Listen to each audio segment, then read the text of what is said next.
Today, we will tell you the story of Jim Cole, a man who escaped the jaws of death not just once, but twice.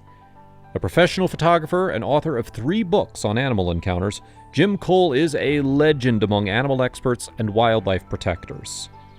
The story we're about to tell is a harrowing encounter of how Jim lost an eye and nearly bled to death in the wild, all for the sake of a photograph. It all happened in the spring of 2007 in one of the most beautiful places in the world, Yellowstone National Park.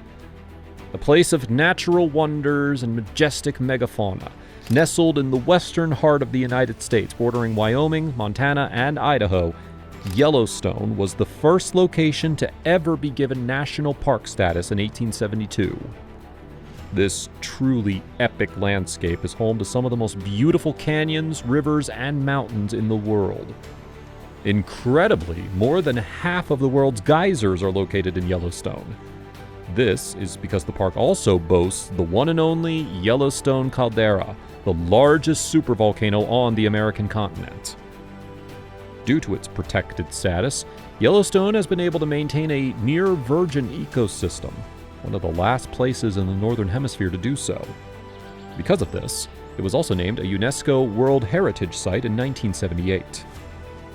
Hundreds of species of birds and more than 60 species of mammals roam free among the soaring geysers, petrified forest, and deep canyons of this protected countryside. Still, while Yellowstone may be one of the most beautiful places on the planet, it's also one of the most treacherous. This incredibly diverse terrain harbors everything from bison and elk to mountain goats and bighorn sheep, not to mention the Rocky Mountain wolves, coyotes, and Canadian lynx. But there is one animal that is more fearsome than all the rest. One beast who is bigger and more powerful than all the others.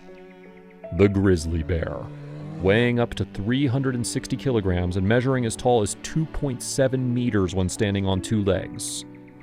Grizzlies are one of the largest land carnivores in the world. They are also one of the most dangerous. In the United States alone, these bears killed 24 people between 2000 and 2015. Some, but not all, of those were in Yellowstone. Another 44 people were reported injured in the Yellowstone area. However, it's important to note that almost all of these incidents were not the bear's fault. By their nature, bears are very peaceful animals, and it's extremely rare for them to predate a human. The truth is that usually the bears are only acting in self-defense. The frequency of these attacks comes instead from the fact that humans commonly take careless risks around bears, and sometimes those risks have devastating consequences. On the 25th of May 2007, it was around 8 a.m., and since shortly before dawn, Jim Cole had been trekking along the footpaths of Yellowstone National Park alone, carrying only his light backpack and his expensive camera equipment. He was looking for bears. Specifically, he was trying to get a shot of a mother bear called a sow with her cubs. However, Jim had some shooting techniques that not everyone appreciated. Other photographers called it controversial and highly dangerous. His technique involved getting close to animals. Very close. This technique had already caused Jim a substantial amount of pain in the past. In September of 1993, while walking in Glacier National Park in the Rocky Mountains, Jim had crept into a bear's territory, getting very close to its den. So close that he practically stood on the bear who was sleeping in the bushes. Not happy about being discovered, the bear mauled his head and wrist, and Jim came close to dying. But Jim recovered, and somehow his enthusiasm for bears only increased. Some might call Jim a fool who failed to learn his lesson. Others would say he was the definition of a brave man. On this particular afternoon, he wasn't feeling very brave. Instead, he was frustrated. He'd been searching all week without seeing a single bear. Sure, there'd been plenty of signs, broken branches and bear scat, but not one glimpse of an actual animal. So, in desperation, he did something no Yellowstone visitor should ever do. He went off trail. Being a seasoned professional, He was confident he didn't need to worry about the general advice given by the park ranger. He thought the rules didn't apply to him. He was wrong. A few hours into his hike along the Hayden Valley area, he began to get excited. He saw signs in the snow, signs that showed quite clearly that a large bear was nearby, possibly a bear with cubs, which is exactly what Jim was looking for. A few hours went by, and Jim enjoyed his magnificent surroundings as he always did, taking photo after photo of various birds, a few deer, and even a lone wolf in the hazy distance. The air had that crisp feeling that only spring can bring. After a while of following trails, Jim felt like he must be very close to the bear. He took out his camera and crept further through the trees. Suddenly, something moved in the bushes right in front of him. Excited, he crept closer. However, his excitement turned to concern when he realized what it was. A bear cub, all alone, no sign of the mother. Jim knew that there was no way a bear sow would leave the cub alone in the woods. She had to be somewhere nearby. He spun around, and to his horror, saw something moving to his side. It was her, the mama bear. With a sense of gut-wrenching fear, he realized he had somehow walked right between her and the cub.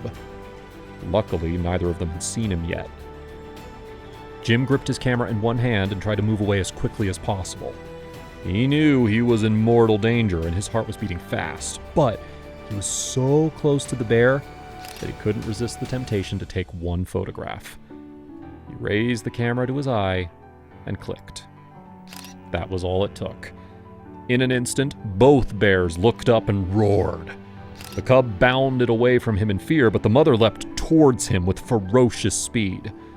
Before Jim even had time to reach for his bear spray, the mama bear's claws ripped through the flesh of his face, cutting him from his jaw to his forehead, slicing through an eye and tearing his cheek muscles. After that, everything was a blur. Somehow, the bear let him go, maybe sensing that he was no longer a threat, and Jim stumbled away, running for his life. In a state of near death, he had to hike for another 2 or 3 miles, desperately holding his bleeding face before he was spotted by 2 visitors called John and Judy, who would stop for a moment to admire the view. Safe to say, they saw more than they were expecting. Jim Cole underwent several hours of surgery to repair the terrible wounds on his face, and he was left with a dramatic scar across his cheek and an eye patch. In the end, he was lucky to be alive. Despite all of this, Jim had no hard feelings toward the bear. He remained an enthusiastic advocate for the rights of bears until he passed away in July of 2010 at the age of 60 from natural causes in his home in Montana. In order to be safe from grizzly bears, don't go alone.